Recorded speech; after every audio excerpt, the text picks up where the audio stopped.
Good morning, students. Welcome in my video lecture. Today, in this class, we will study about the destructor.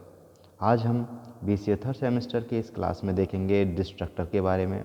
पिछले video lectures में हमने constructor के बारे में पढ़ा था.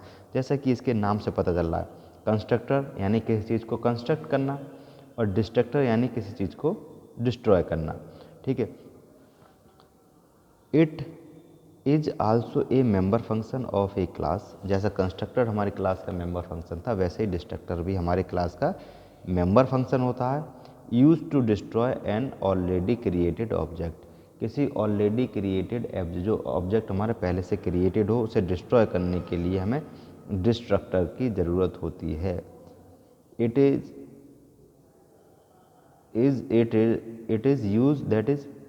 Use to destroy an object. किसी ऑब्जेक्ट को डिस्ट्रॉय करने के लिए ये यूज़ होता है. Which was initially created by a constructor.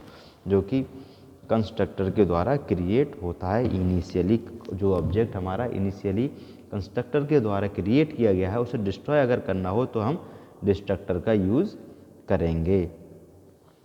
A destructor also has the same name as the name given to the class. ठीक है. क्लास में जो नाम दिया जाता है डिस्ट्रक्टर का, वही नाम सेम हमारा डिस्ट्रक्टर का भी होता है. ठीक है.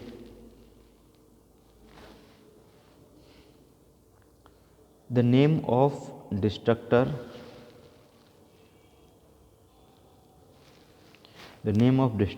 Should always be proceeded by a tilde character. ठीक है. जो इस तरीके से टाइल्ड कैरेक्टर होता है. The name of the destructor should be always okay. तो टाइल्ड कैरेक्टर के द्वारा प्रिसीडेड होता है. ठीक है. A destructor has no return type. जो डिस्ट्रक्टर होता है उसका कोई रिटर्न टाइप नहीं होता है.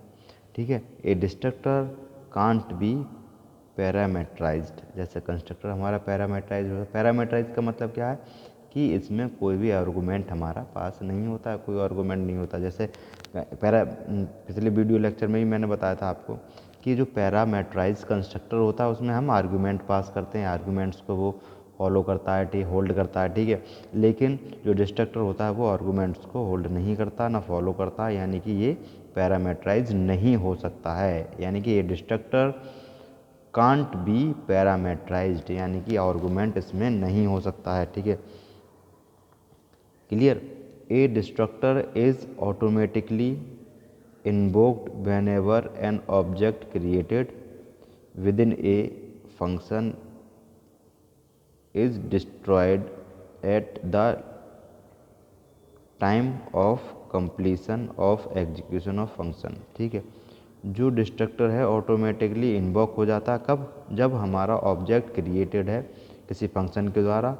वो कौन सा function? Destroyed at the time of completion के टाइम पर. ठीक है. Whenever the destructor is executed. और जब डिस्ट्रक्टर हमारा एग्जीक्यूट होता है, it's destroyed the value of the data member.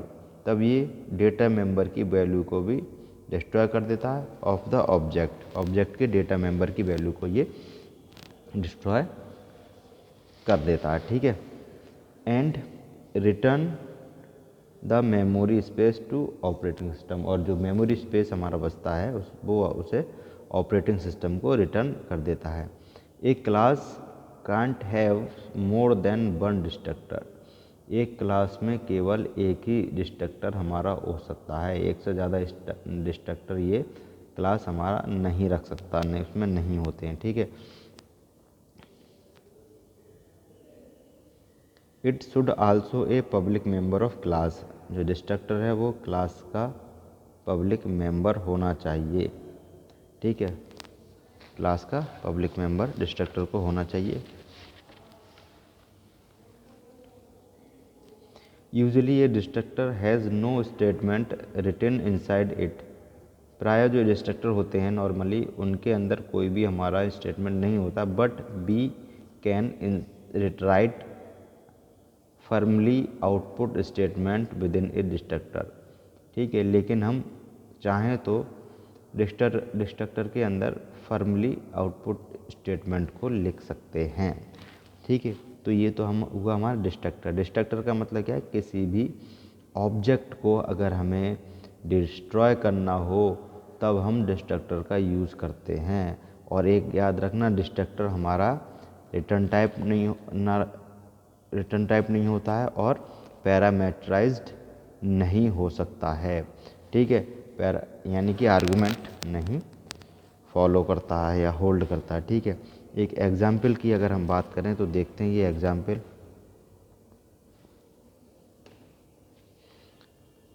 Int count 0 class alpha नाम की एक क्लास हमने इसमें बनाई है।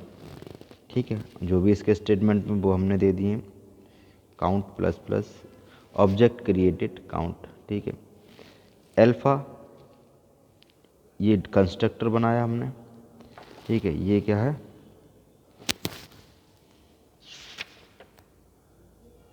ये हमारा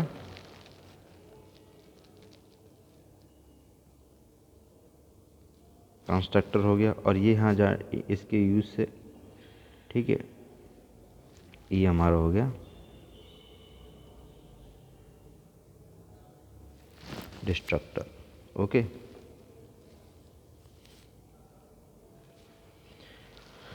ये मैटर और object oriented count minus minus main में गए।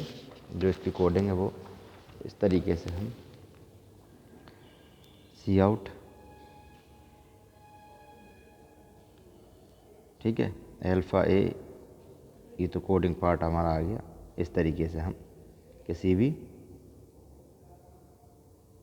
डिस्ट्रक्टर को हम यूज़ करते हैं प्रोग्राम में। आइए एक प्रोग्राम और मैं आपको बताता हूँ।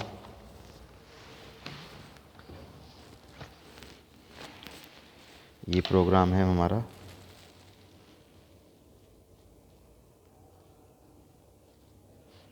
डिस्ट्रक्टर एग्जाम्पल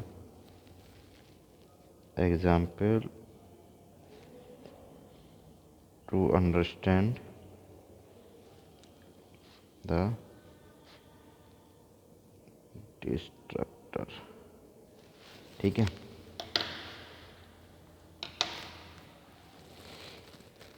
हेडर फाइल हम यूज़ करेंगे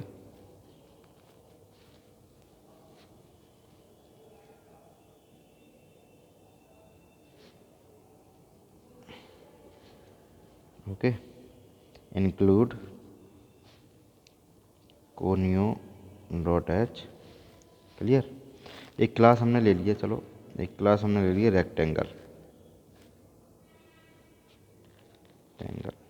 रेक्टेंगल नाम का एक क्लास ले लिया। उसके एट्रीब्यूट इंटीजर लेंथ, ठीक है, एंड इंटीजर विड्थ। ओके, जो डेटा मेंबर है वो डिक्लेयर कर दिए पब्लिकली। वाइड सेट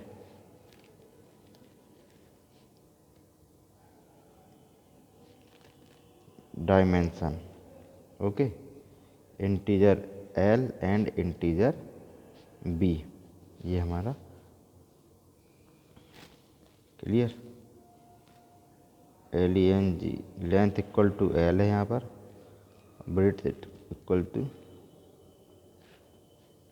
बी है। ठीक है, इंटीजर गेट एरिया एक हमने फंक्शन बनाया और रिटर्न इंटीजर है तो रिटर्न होगा ही होगा।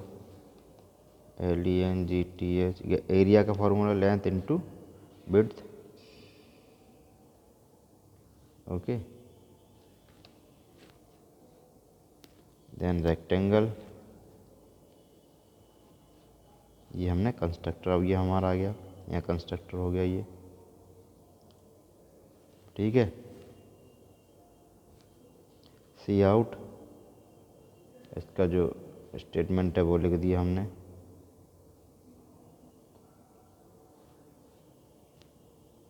एंडल, ठीक है, क्लियर, ये तो कंस्ट्रक्टर। अब इसी तरीके से हम एक डिस्ट्रक्टर बना लेंगे, टाइल्ड से प्रोसीड होता है ये, ठीक है, रेक्टेंगल, क्लियर, ये हमारा डिस्ट्रक्टर हो गया।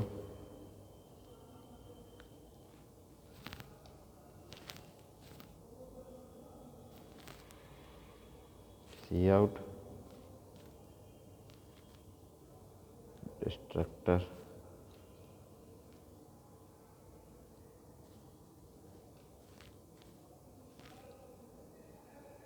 इंट मेन फंक्शन में आ गए, और जो भी इसकी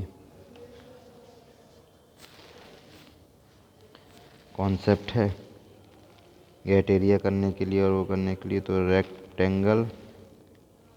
रेक्टेंगल आर टी,